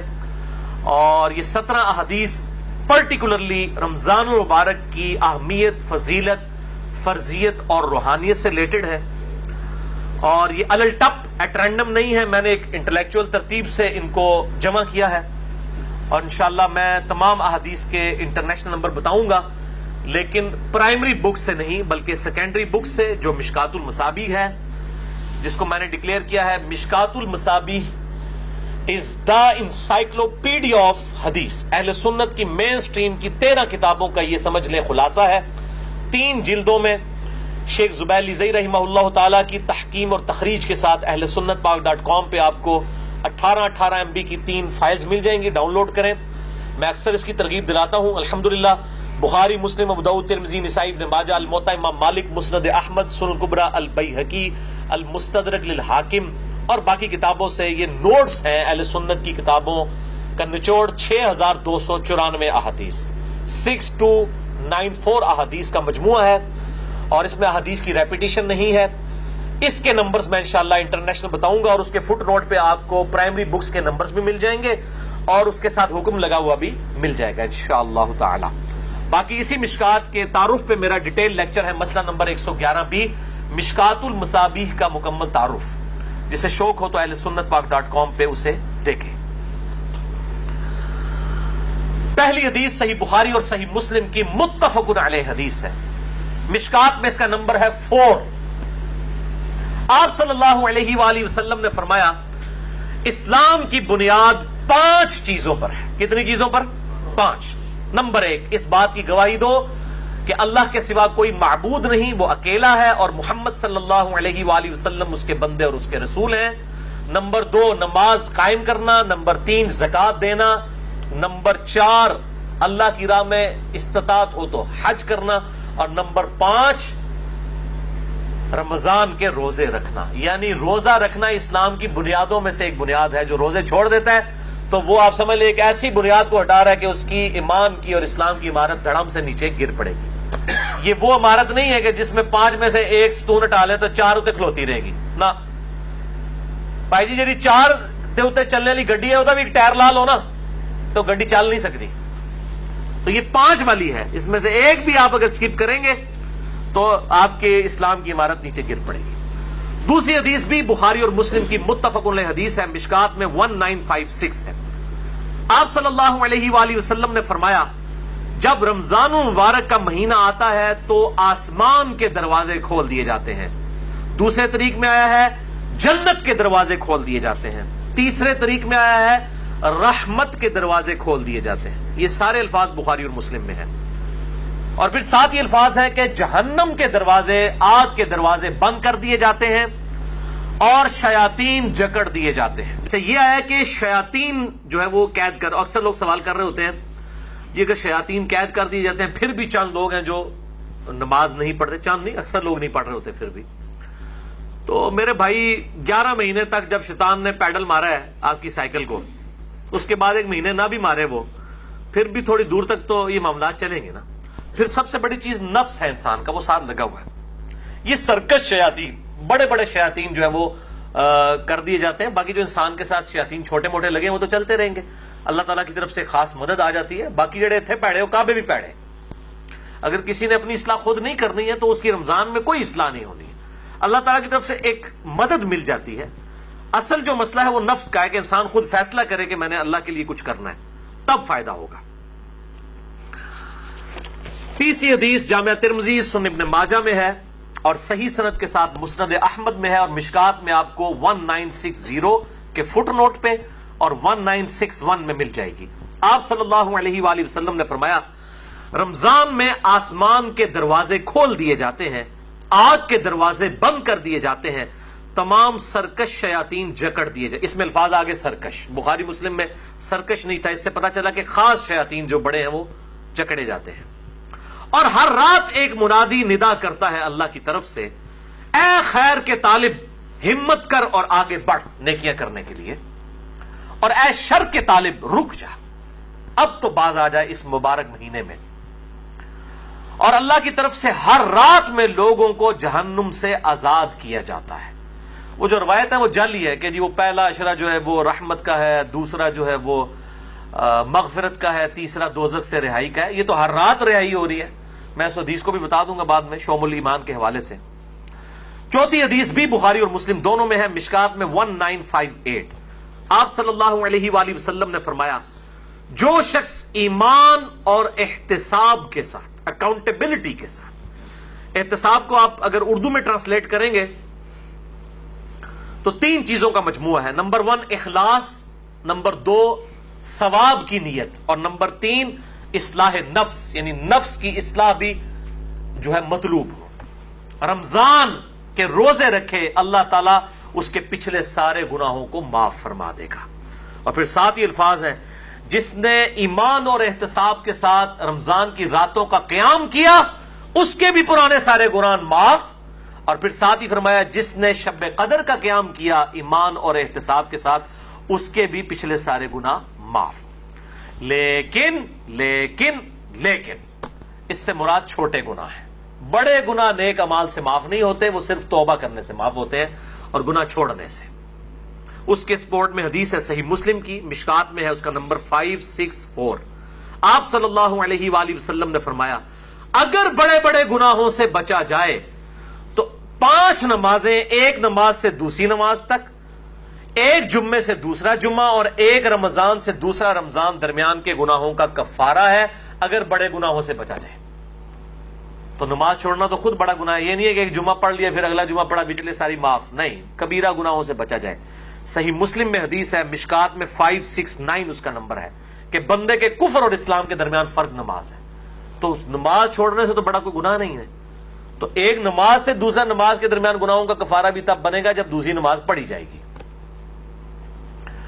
5ویں حدیث بھی بخاری اور مسلم کی متفق علیہ حدیث ہے، مشکات میں 1959. آپ صلی اللہ علیہ وسلم نے فرمایا رمضان مبارک میں ہر نیک عمل 10 سے 700 گنا تک بڑھا دیا جاتا ہے. اس لیے ہم کوشش کرتے ہیں کہ زکوٰۃ رمضان کے مہینے میں دیں تاکہ زیادہ ثواب ملے.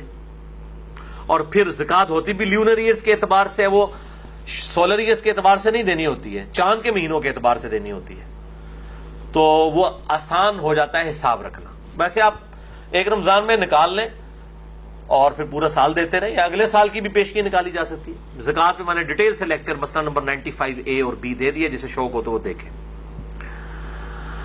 اور ساتھ ہی الفاظ ہیں بخاری و مسلم کے، اللہ تعالیٰ فرماتا ہے بے شک روزہ خاص میرے لیے ہے اور میں ہی اس کی جزا دوں گا. باقی نیکیوں کا تو پتہ چل جاتا ہے، روزہ انسان اور اس کے رب کے درمیان ایک راز ہے. اگر کسی شخص نے خود نہیں بتایا تو وہ چھپ کر کھا پی لے تو پتہ نہیں چلے گا. تو اللہ تعالیٰ ہمارا یہ میرے اور میرے بندے کے درمیان چونکہ خاص عبادت ہے، خاص میرے لیے ہے، میں اس کی جزا دوں گا. اور پھر 7 الفاظ ہیں، میرا بندہ اپنی خواہش اور کھانے کو میری وجہ سے ترک کرتا ہے. روزہ دار کے لیے 2 خوشیاں ہیں، پہلی خوشی افطار کے وقت اور دوسری خوشی اس وقت جب وہ اپنے رب سے ملاقات کرے گا انشاءاللہ.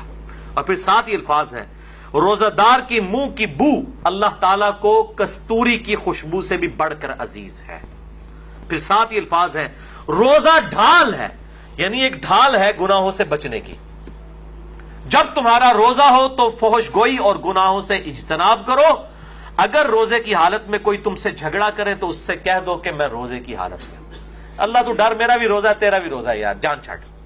یعنی بجائے یہ کہ ترکی بترکی جواب دیا جائے، لڑائی کی جائے روزے کی حالت میں. ویسے روزے کی حالت میں انسان کی حالت بھی ایسی ہوتی ہے کہ انسان کہتا ہے یار کو نیڑے نہ ہی لگے، متھے نہ ہی لگے. خصوصاً عصر سے مغرب کا جو وقت ہے اس وقت بڑا مشکل ہوتا ہے، انسان کو گفتگو کرنے کو بھی دل نہیں کرتا. اسی لیے تقویٰ بھی حاصل ہوتا ہے، شہوت بھی ٹھنڈی ہوتی ہے، ہر چیز ٹھنڈی ہو جاتی ہے. ظاہر جب انسان روزہ رکھتا ہے تو روزہ ڈھال ہے.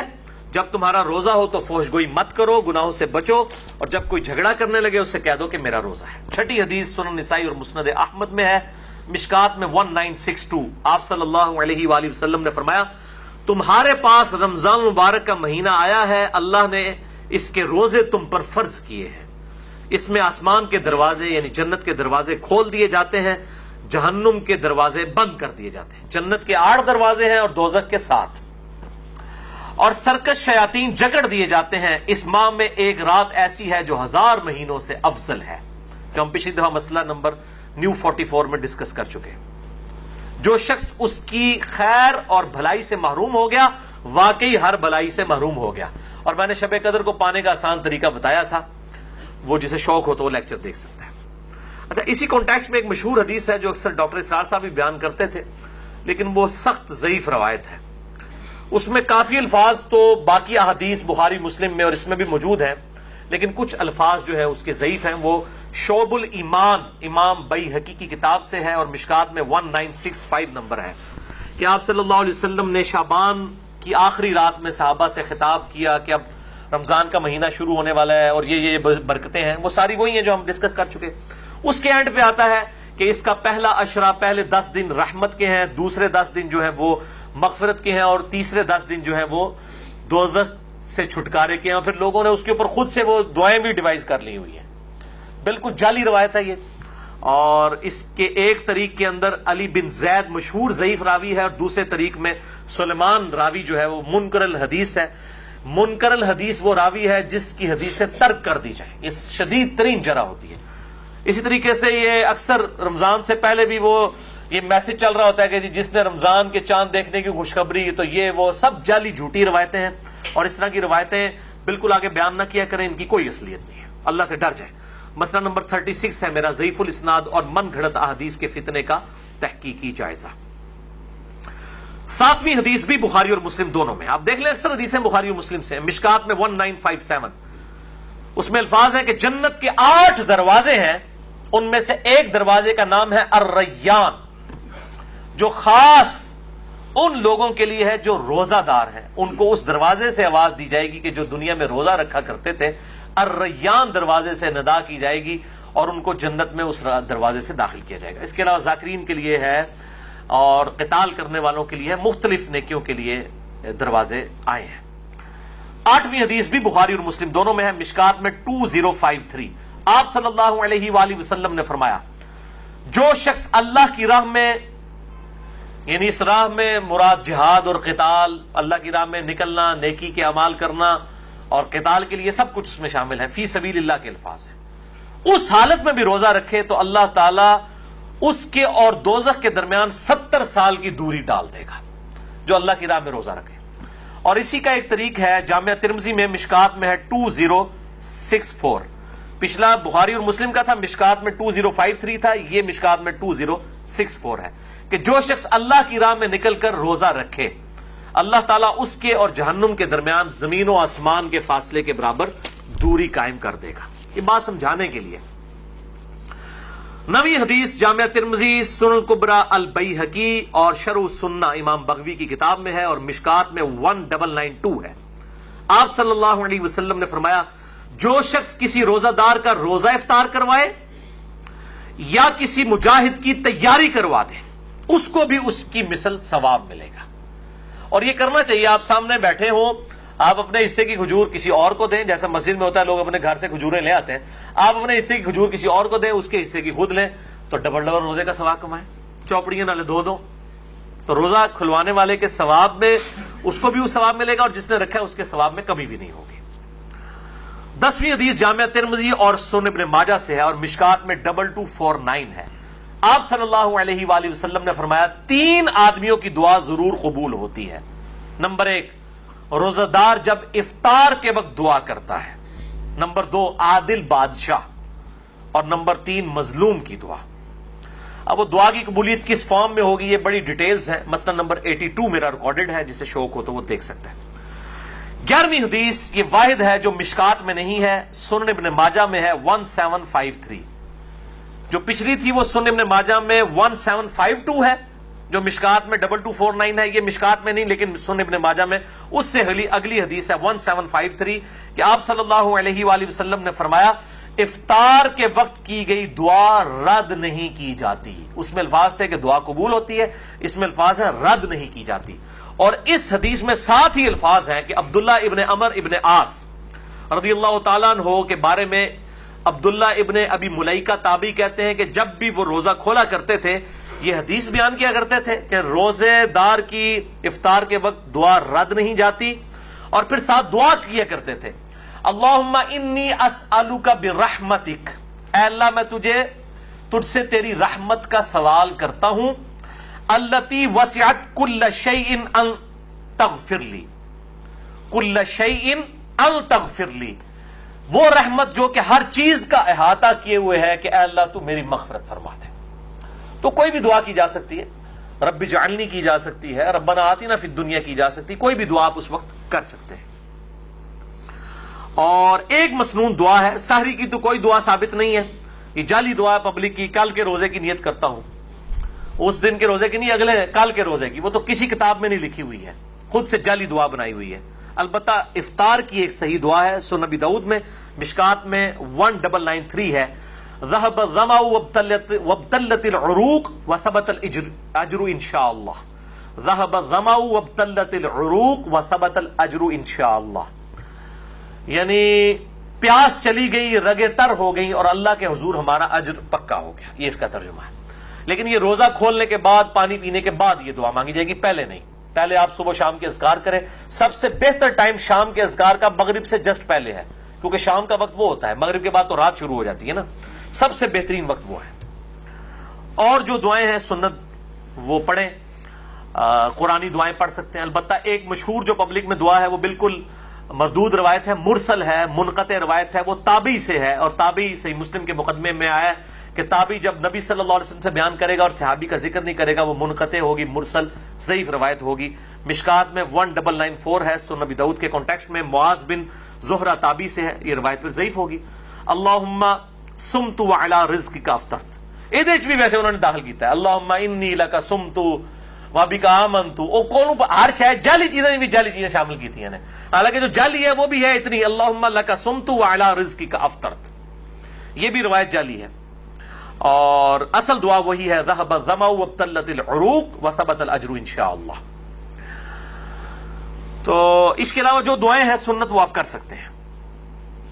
اور بیسٹ دعا وہی ہے جو بخاری اور مسلم میں آئی، ربنا آتینا فی الدنیا حسنہ وفی الآخرۃ حسنۃ وقنا عذاب النار۔ شام کے اذکار بھی کریں جو بلو کارڈ پہ ہم نے لکھے ہوئے ہیں۔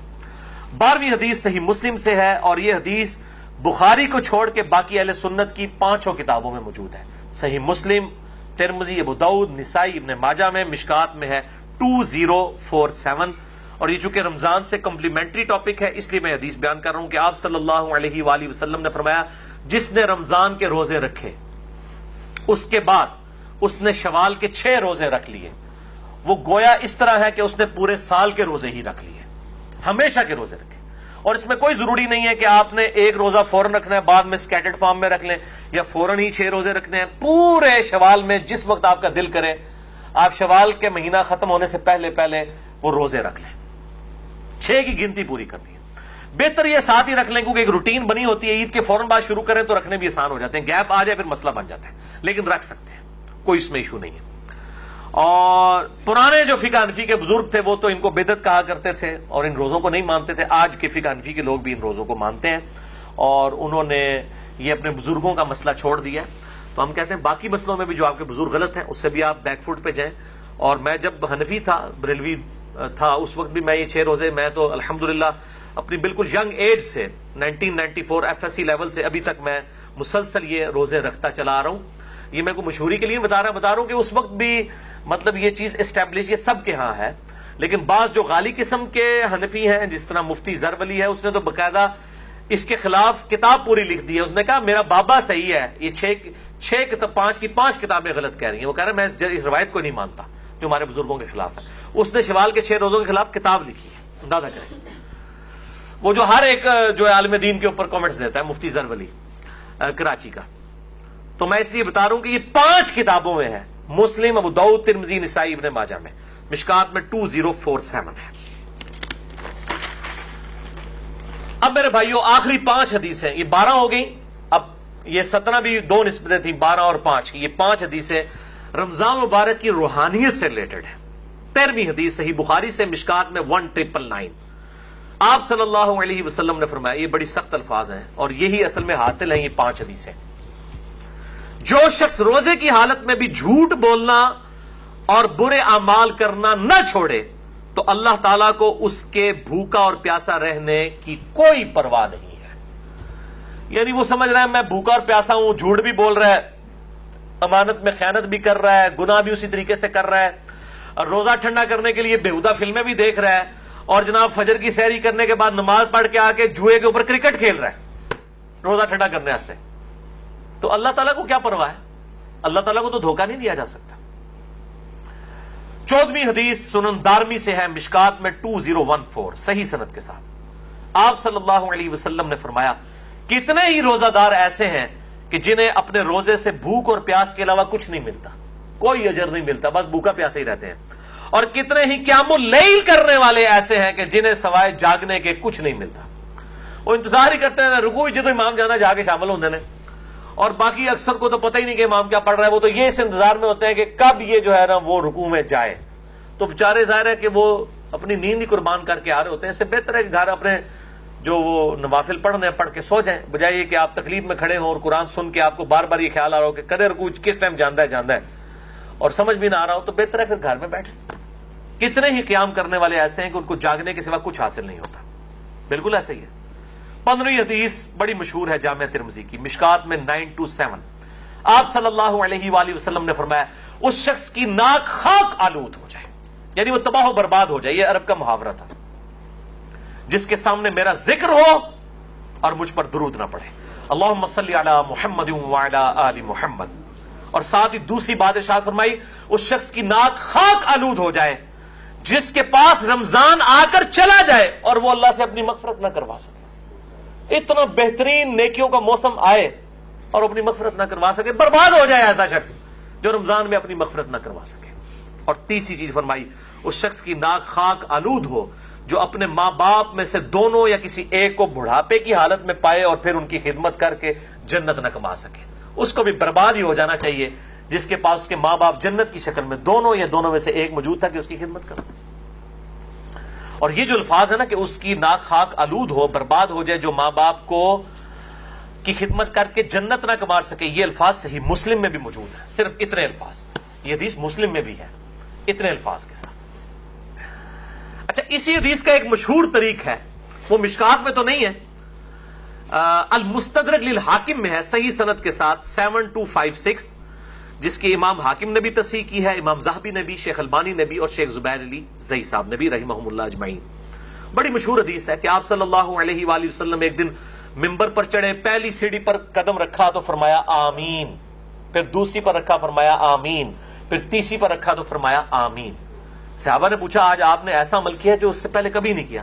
تو آپ صلی اللہ علیہ وآلہ وسلم نے فرمایا کہ جبرائیل علیہ السلام حاضر خدمت ہوئے تھے اور انہوں نے مجھ سے ریکویسٹ کی کہ میں جو دعا کروں اے اللہ کے محبوب صلی اللہ علیہ وآلہ وسلم آپ اس پہ مہر ثبت کریں آمین کہہ کر۔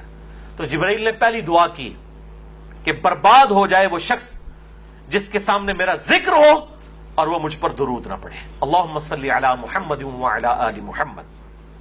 تو میں نے کہا آمین، برباد ہو جائے واقعی۔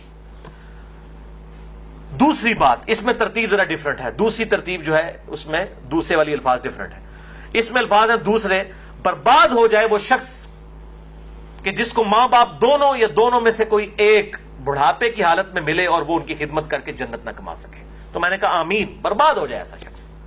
اور تیسرا انہوں نے کہا کہ جو رمضان کا مہینہ پائے اور اپنی مغفرت نہ کروا سکے ایسا شخص بھی برباد ہو جائے۔ تو میں محمد صلی اللہ علیہ وآلہ وسلم میں نے مہر ثبت کر دی کہ واقعی وہ برباد ہو جائے، والعیاذ باللہ تعالی۔ تو میرے بھائیوں بڑے پیشن کے ساتھ اس دفعہ رمضان کو اس نیت سے گزاریں کہ انشاءاللہ اس میں ہم نے اپنی مغفرت کروانی ہے انشاءاللہ تعالی۔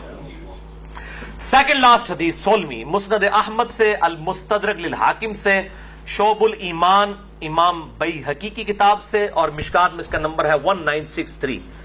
آپ صلی اللہ علیہ وآلہ وسلم نے فرمایا قیامت کے دن روزہ اور قرآن دونوں شفاعت کریں گے، اللہ کے حضور سفارش کریں گے۔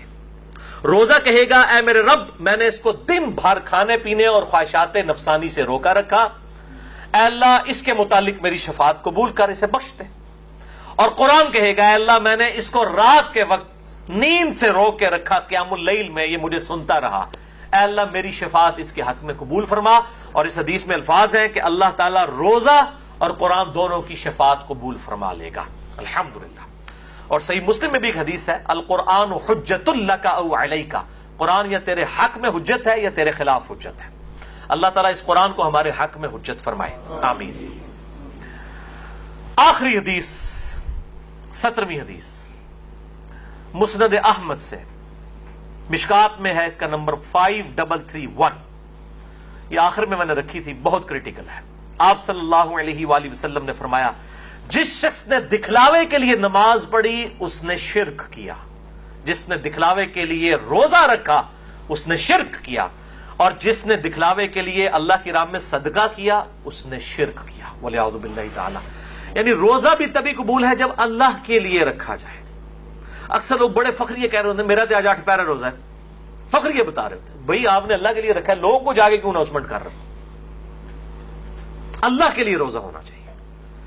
اخلاص نہیں ہوگا، اللہ کے لیے پروٹوکول نہیں ہوگا تو اس روزے کا کوئی فائدہ نہیں ہے۔ اور سورۃ الانعام کی آیت نمبر 162 مجھے ضمناً یاد آ گئی، قل ان صلاتي ونسكي ومحياي ومماتي للہ رب العالمین۔ اے محبوب صلی اللہ علیہ وآلہ وسلم آپ اللہ کے حضور عرض کیجئے اور اپنی عوام کو بھی بتا دیں، اپنی امت کو بھی، بے شک میری نماز، میری قربانی، میرا جینا، میرا مرنا سب کچھ میرے اللہ کے لیے ہے جو سارے جہانوں کا پالنے والا ہے۔ اللہ کے لیے مخلص ہو جائیں، اخلاص شو کرنے والے، تب یہ اعمال اللہ تعالیٰ کی بارگاہ میں قبول ہیں۔ تو یہ 17 صحیح الاسناد احادیث مکمل ہوئیں۔ اب جو فقہی احکام و مسائل ہیں وہ انشاءاللہ میں اگلی دفعہ 70 کے قریب احکام و مسائل ڈسکس کروں گا انشاءاللہ تعالیٰ۔ آج والا مسئلہ نمبر 53A ہے، اگلی دفعہ انشاءاللہ نیو 53B ہوگا۔ اللہ تعالیٰ سے دعا ہے جو حق بات میں نے کہی اللہ تعالیٰ ہمارے دلوں میں راسخ فرمائے، اگر جذبات میں میرے منہ سے کوئی غلط بات نکل گئی تو اللہ تعالیٰ ہمارے دلوں سے ہی معاف کر دے، ہمیں کتاب و سنت کی تعلیمات پر عمل کر کے دوسرے بھائیوں تک پہنچانے کی توفیق عطا فرمائے۔ سبحانک اللہم و بحمدک، اشہد ان لا الہ الا انت، استغفرک و اتوب الیک، وما علینا الا البلاغ المبین۔ جزاکم اللہ خیرا۔